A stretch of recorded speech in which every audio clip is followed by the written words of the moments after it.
This is an extraordinary high honor for an ordinary man who has done extraordinary things in this nation. So bid him welcome as he comes. Do what you do. Let's stand and bless God for our leader.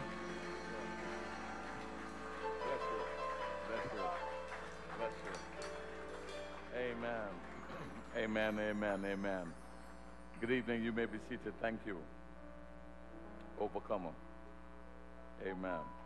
Wow. This is not the usual pulpit, so with all of these different things that I kind of need tonight, amen, I'll make it. Gentlemen, good evening. And I trust you're all doing well. This God is a good God. I want to begin by making a reference to something that I read today, and I would like to kind of ask you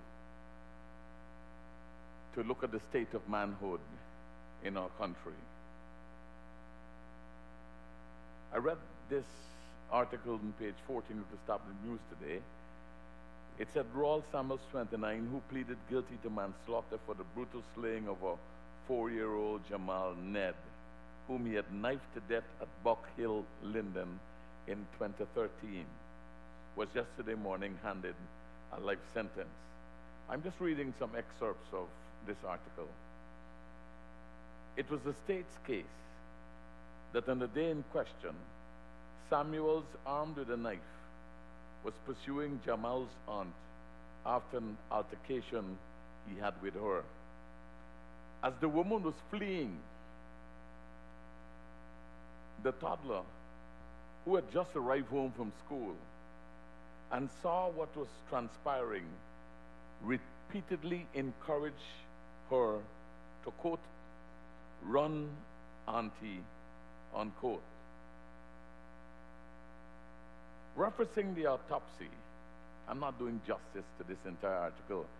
It was not my intent to read the whole article anyhow. If you want to read it, you go and read it, get the newspapers and read it. I just want to focus on some parts of it. Referencing the autopsy report, Justice Harnanan noted that Jamal sustained he's 4 years old, 5 incisive wounds, which ultimately caused his death. There was a gaping incised wound to his right leg, one to the middle of his inner left thigh, one to the left and right sides of his back, and the other to his left chest.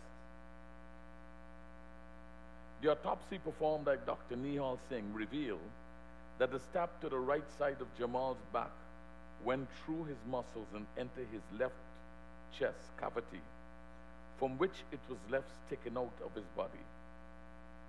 As the autopsy report was being read, both families were moved to tears. The child's mother and maternal grandmother had to be consoled.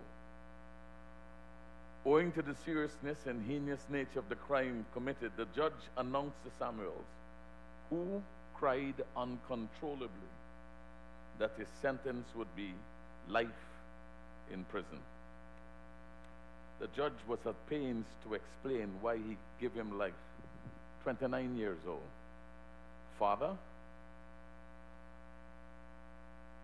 and he repeatedly, when he didn't get the person he was pursuing, this father repeatedly stabbed a 4-year-old